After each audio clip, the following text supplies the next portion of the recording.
Good morning students, कैसे हो आप। आज अपन बायोलॉजी विषय में जो अपना चैप्टर चल रहा है मानव में गुणसूत्रीय विकार, उसी के अंतर्गत आज अपना नया टॉपिक है जीन विनिमय। जीन विनिमय, लेकिन ये इंग्लिश का जो वर्जन वो ज्यादा आता है इसके अंतर्गत हर एग्जाम में, और जिसको अपन बोल देते हैं क्रॉसिंग ओवर। तो आप ध्यान रखना, क्रॉसिंग ओवर वर्ड ज्यादा आएगा क्वेश्चन के अंतर्गत। आप देखना, कल के टॉपिक में अपन ने बात की थी सहलगनता की। किसकी बात की थी? सहलगनता की बात की थी। एक बात आप ध्यान में रखना, यदि सहलगनता को आपने नहीं पढ़ा है तो क्रॉसिंग ओवर को मत पढ़ना। बिना सहलगनता के आपको क्रॉसिंग ओवर समझ में नहीं आना है। इसीलिए कल मैंने पहले सहलगनता पढ़ाई है, फिर आपको मैं क्रॉसिंग ओवर पढ़ा रहा हूं। थोड़ा सा आप इस वर्ड को पकड़ना। वर्ड है जीन और विनिमय। विनिमय को अपन ऐसे भी तो बोल सकते हैं ना, एक्सचेंज। मतलब अपन ऐसे बोल सकते हैं क्या कि आदान प्रदान। मतलब किन का आदान प्रदान हो रहा है? जीनों का हो रहा है। जीन्स का क्या हो रहा है? आदान प्रदान हो रहा है। तो जीनों का जो आदान प्रदान हो रहा है वही क्या है? जीन विनिमय। ये डेफिनेशन अपन इस वर्ड को कोट करके लिख रहे हैं। हालांकि अपन ये डेफिनेशन, ऐसी बात नहीं कि अपनी डेफिनेशन गलत है। तो जीनों के आदान प्रदान की प्रक्रिया क्या? जीन विनिमय है। लेकिन मैं आपको इस वर्ड को एक बार कोट करता हूं। सहलगनता की अपन ने कल बात की तो उसके अंतर्गत ये बताया गया था कि एक यदि कोई गुणसूत्र है, एक यदि कोई गुणसूत्र है तो उस गुणसूत्र पर जो जीन है वो एक ही गुणसूत्र पर उपस्थित जो जीन होते हैं वो एक साथ क्या होते हैं? अगली पीढ़ी में वंशानुगतिक होते हैं। यही बात पढ़ी थी। जबकि क्रॉसिंग और स्वतंत्र अपीयन के नियम का ये अपवाद था। स्वतंत्र अपीयन का नियम ये कह रहा था कि यदि कोई भी दो गुणसूत्र हैं, उन गुणसूत्रों पे जो जीन है वो आपस में क्या हो सकते हैं? स्वतंत्र रूप से क्या हो सकते हैं? अपव्ययित हो सकते हैं। उसमें स्वतंत्र अपीयन के नियम में ये नहीं था कि भाई वो समान एक ही गुणसूत्र पर स्थित जीन होते हैं वो पीढ़ी दर पीढ़ी में जाएंगे, नहीं। जबकि सहलगनता ये कह रही थी कि एक ही गुणसूत्र पर जो जीन है वो एक साथ क्या होते हैं? वंशानुगतित होते हैं। एक साथ सह यानी साथ, लग यानी जुड़कर, एक साथ जुड़कर ही क्या होते हैं? पीढ़ी दर पीढ़ी क्या होते हैं? संचरित होते हैं। इतनी बात समझ में आ गई थी आपको। अब अपन बात जीन विनिमय की करते हैं। तो जीन विनिमय में क्या है कि देखिए, जो सहलग्न जीन है, सीधी सीधी सी बात है। मॉर्गन ने एक बात बताई थी, टीएच मॉर्गन ने एक बात कहा कि सहलग्न जीनों के जो फर्तक फर्तक संचरित होने की प्रोसेस है वो क्या है? जीन विनिमय है। मॉर्गन ने यह बात बताई थी कि सहलग्न जीनों का फर्तक फर्तक होना ही क्या है? जीन विनिमय है। अब देखिए, अपन इसको डेफिनेशन में कन्वर्ट करते हैं। इसकी परिभाषा क्या बनती है? किसकी? जीन विनिमय की। तो देखिए, कोई भी दो समजात गुणसूत्र हैं, कोई भी दो समजात गुणसूत्र हैं, तो समजात गुणसूत्रों के नॉन सिस्टर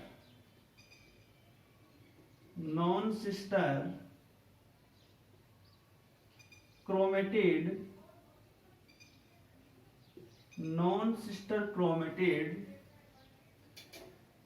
के मध्य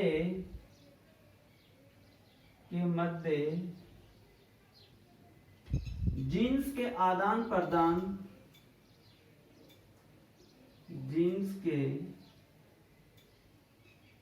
प्रदान इंटरचेंजेस प्रोसेस की प्रक्रिया क्या कहलाती है?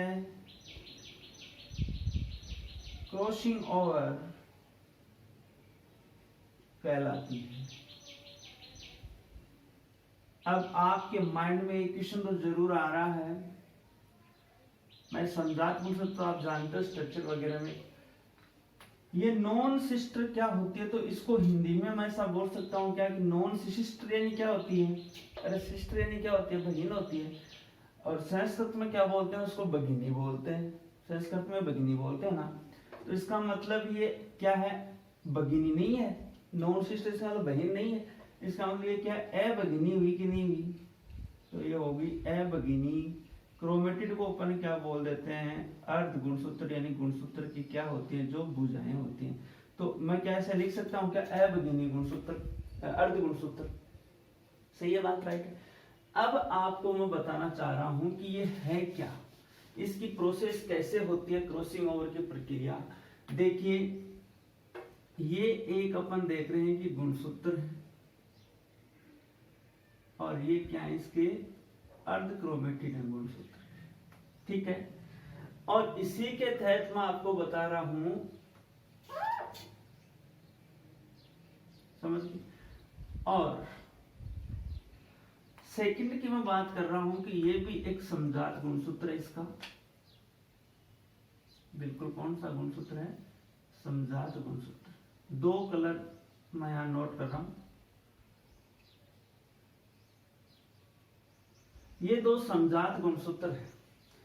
इन समजात गुणसूत्रों में क्या होना है कि आप देखना थोड़ा कि मुख्य रूप से यहां ये गुणसूत्र, ये दो गुणसूत्र हैं, इसको अपन ने अलग कलर से क्या कर दिया? नोटेट कर दिया। थोड़ा अपन इसको क्या कर दें? डार्क भी कर दें। तो इस समजात गुणसूत्र की देखिए ये एक भुजा है, ये दो भुजाएं हैं एक गुणसूत्र की। तो ये दोनों भुजाएं क्या हैं? सिस्टर क्रोमेटिड है। ये क्या है? सिस्टर क्रोमेटिड है। सिस्टर क्रोमेटिड है, इसका मतलब ये क्या? भगिनी। क्रोमेटिड है, भगिनी, अर्ध गुणसूत्र है। और ये भी क्या है? सिस्टर है। लेकिन ये और ये दोनों क्या है? ये और ये दोनों क्या है? अभगिनी है, सगी बहनें नहीं हुई ना। तो ये क्या है? नॉन सिस्टर क्रोमेटिड हुआ कि नहीं हुआ? क्या हुआ? नॉन सिस्टर क्रोमेटिड हुआ कि नहीं हुआ? ये नॉन सिस्टर क्रोमेटिड, ये भी क्या हुई? नॉन सिस्टर क्रोमेटिड हुई। ये भी नॉन सिस्टर क्रोमेटिड है, ये भी क्या है? नॉन सिस्टर क्रोमेटिड है कि नहीं है? तो जो नॉन सिस्टर क्रोमेटिड है उनके मध्य क्या होना है? एक्सचेंज होना है। उनके मध्य आकर्षण बल जब बढ़ेगा, तो आकर्षण बल जब बढ़ जाएगा, तो जब आपने अपनी 11th क्लास में एक बात पढ़ी थी, मेरे हिसाब से आपको आ रही होगी, जब आपने विभाजन पढ़े थे, अर्धसूत्री विभाजन। तो अर्धसूत्री विभाजन जिसको अपन मियोसिस बोलते हैं, तो अर्धसूत्री जो विभाजन आपने पढ़ा था फर्स्ट, और अर्धसूत्री विभाजन फर्स्ट एक अवस्था थी कौन सी? Prophase first. और प्रोफेज फर्स्ट की जो उप अवस्थाएं थी कौन कौन सी थी? लिप्टोटीन है, जाइगोटीन है, इसी प्रकार से आपने पढ़ी थी पेकिटीन है, और डिप्लोटीन है, और डाइकाइनेसिस है। तो ये पढ़ी थी आपने उप अवस्थाएं, लिप्टोटीन, जाइगोटीन, पेकिटीन, डिप्लोटीन, डाइकाइनेसिस पढ़ी थी। याद है आपको? इतना तो याद होगा। तो आप इसमें देखिए कि क्रॉसिंग ओवर की प्रोसेस होती है कहाँ? अर्धसूत्री विभाजन फर्स्ट की प्रोफेज फर्स्ट, और प्रोफेज फर्स्ट की किस अवस्था में होती है? पेकिटीन में होती है। और दिखाई कौन से में देती है? डिप्लोटीन में। बताऊंगा कैसे, आगे देखिए। जब इन दो अभगिनी गुण अर्ध क्रोमेटिड नॉन सिस्टर क्रोमेटिड के बीच में क्या होगा? आकर्षण बल ज्यादा बढ़ेगा।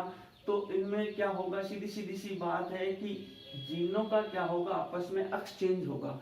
और जीनों के समजात गुणसूत्रों के अपन ने पढ़ा है परिभाषा में कि समजात गुणसूत्रों के नॉन सिस्टर क्रोमेटिड के मध्य जीनों के आदान प्रदान की प्रक्रिया क्या है? जीन विनिमय है। तो वो कैसे होगा जीन विनिमय? वो मैं आपको बता दूं। ये क्रॉसिंग ओवर था कि प्रोसेस के तहत ये गुणसूत्र और ये गुणसूत्र, इसी प्रकार से ये और इसी प्रकार से ये गुणसूत्र। अब देखिए दूसरी चीज,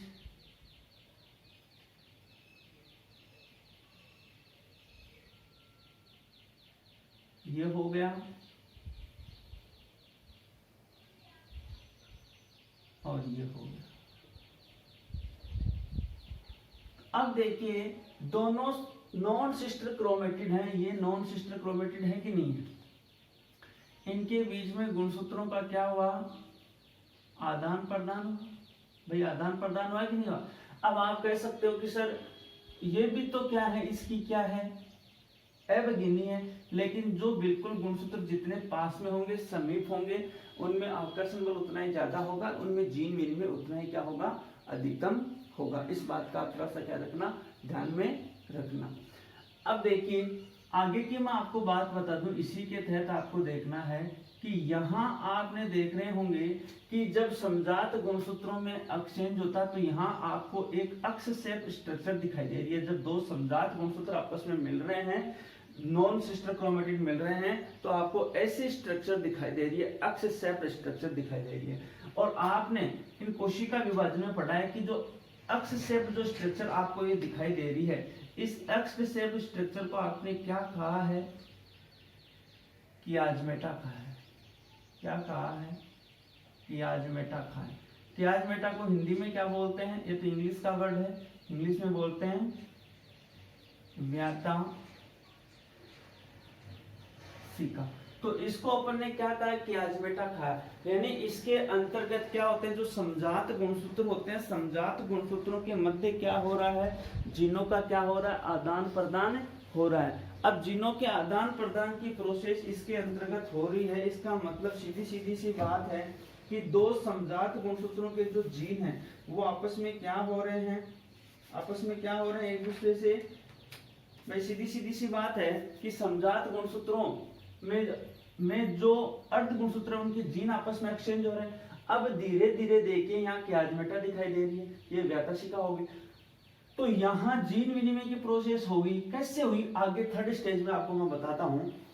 अपन ने जो गुणसूत्र, अब जब इनके बीच में आकर्षण बल कम होगा, आकर्षण बल कम होगा तो ये जो गुणसूत्र अर्ध क्रोमेटिड जो गुणसूत्र जो आपस में क्या से ज्वाइंट हो गए हैं, वो बिल्कुल क्या हो जाएंगे, उचित दूरी पे हो जाएंगे। ठीक है, अब देखिए तो अब कैसी थर्ड स्टेज कैसी आ जाएगी, बिल्कुल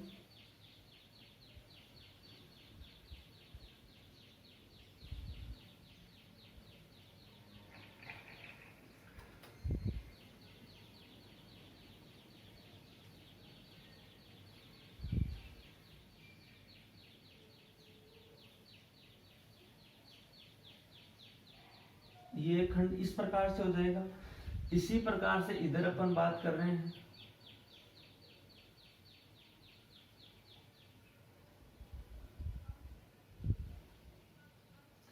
तो इसमें भी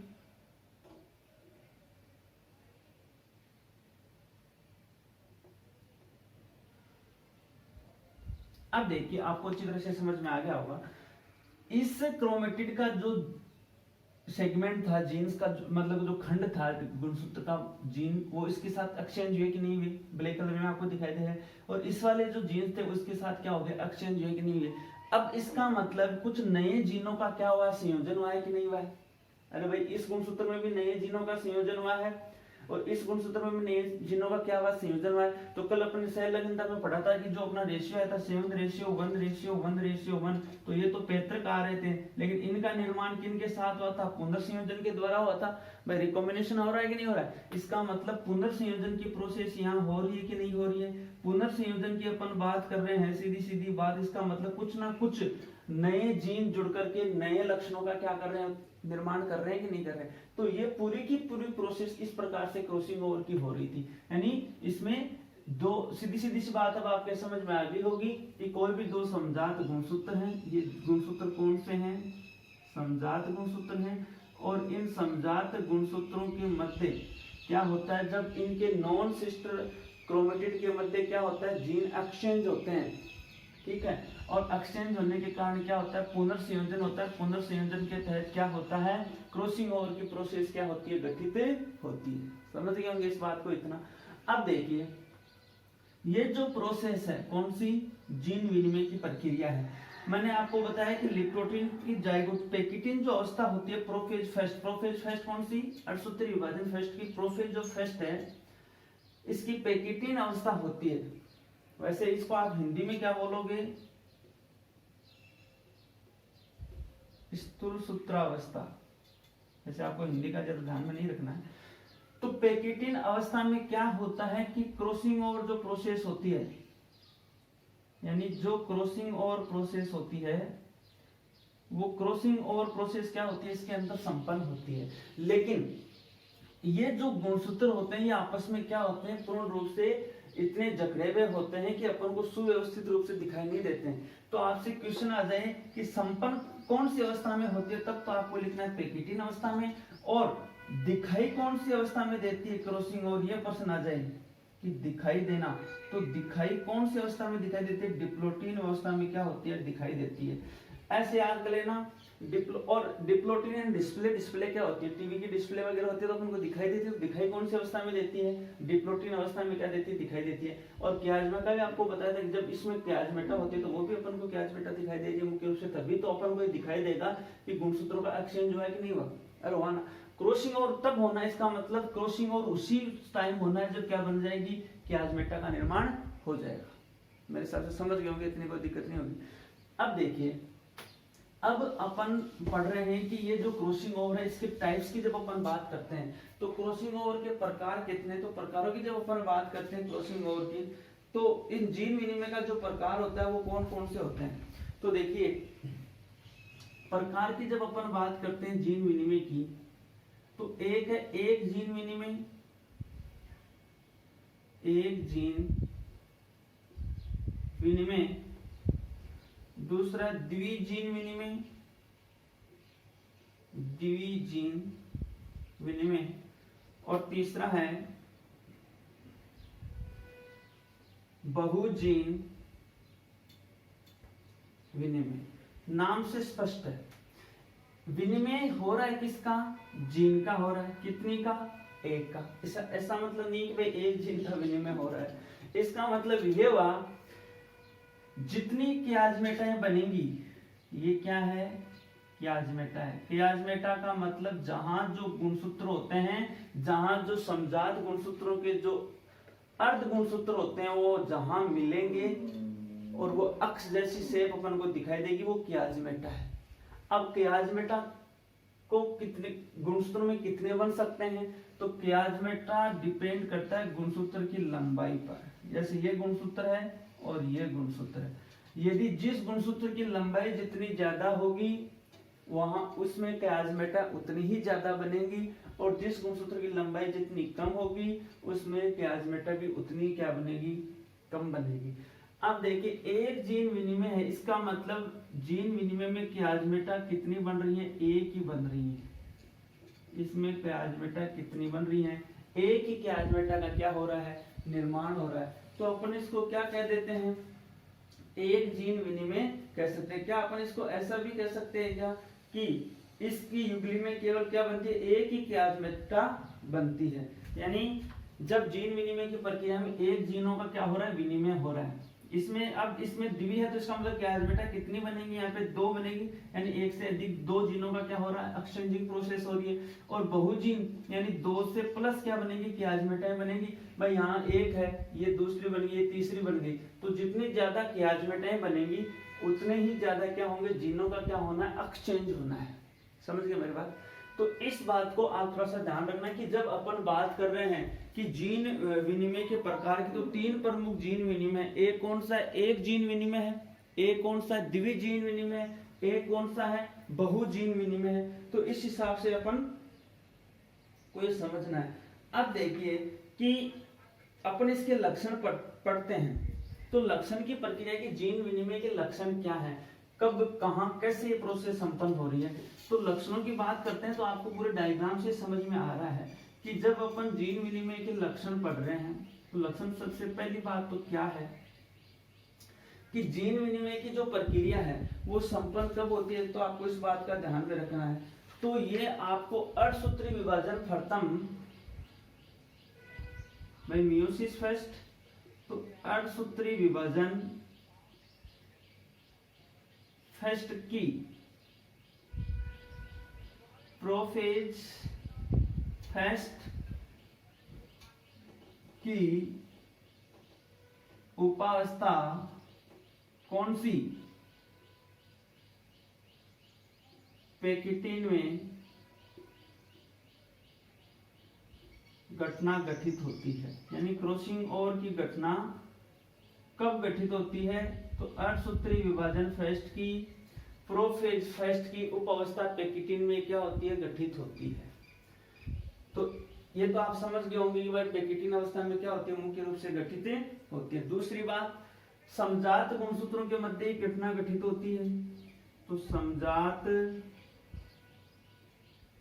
जो गुणसूत्र हैं उनके किन के मध्य, नॉन सिस्टर क्रोमेटिड के मध्य, यानी अविगिनी अर्ध गुणसूत्रों के मध्य, समजात गुणसूत्रों के नॉन सिस्टर क्रोमेटिड के मध्य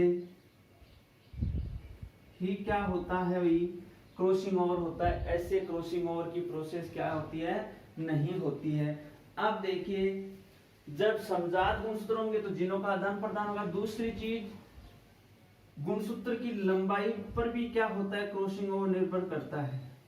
गुणसूत्र की लंबाई, यानी गुणसूत्र की लंबाई जितनी ज्यादा होगी, तद्वा ने आपको बताया है कि लंबाई जितनी ज्यादा होगी क्याज मेटा उतने ज्यादा बनेंगे, और क्याज मेटा उतने ज्यादा बनेंगे तो क्या होगा, बहुजीन विनिमय होगा, और बहुजीन विनिमय होगा तो जीनों के आदान प्रदान की प्रक्रिया भी क्या होगी, उसी स्तर में क्या होगी, अपन को ज्यादा दिखाई देगी। यानी सीधी सीधी सी बात है कि गुणसूत्रों की लंबाई की बात अपन करते हैं, और सीधी सीधी सी एक बात आप ये भी ध्यान रखना कि जो गुणसूत्र होते हैं उनमें जीन होते हैं। जैसे ये जीन है, ये जीन है, और ये जीन है, ये जीन है, और ये जीन, ये जीन, ये जीन, ये जीन है। मतलब गुणसूत्रों पर जो जीन है, इन जीनों के मध्य की दूरी जितनी ज्यादा होगी, दूरी जितनी ज्यादा होगी तो वो क्या होगा, जीन विनिमय की प्रायिकता क्या होगी, उतनी ही ज्यादा होगी। मतलब अपन ऐसा कह सकते हैं कि गुणसूत्रों पर जीनों के मध्य दूरी होती है, वो समानुपाती किसके होती है, जीन विनिमय के होती है। लेकिन यदि दूरी जितनी कम होगी तो प्रायिकता भी क्या होगी, उतनी ही कम होगी। तो आप एक इस बात को सबसे ज्यादा ध्यान में रखना। आपसे क्वेश्चन आ सकता है कि एक गुणसूत्रों पर जो उपस्थित जीन है वो जीन विनिमय को किस प्रकार से प्रभावित करते हैं। तो आपको ये बात को ध्यान में रखना है कि गुणसूत्रों पर जीनों के मध्य की दूरी जितनी ज्यादा होगी वो जीन विनिमय उतना ही ज्यादा होगा। यानी जीन विनिमय समानुपाती किसके होता है, गुणसूत्रों पर स्थित जीनों के मध्य की दूरी पे। दूरी जितनी ज्यादा, जीन विनिमय की होने की प्रायिकता उतनी ही क्या होगी, ज्यादा होगी, और दूरी जितनी कम होगी तो प्रायिकता उतनी क्या हो जाएगी, कम हो जाएगी। ये अपना आज का टॉपिक था जीन विनिमय।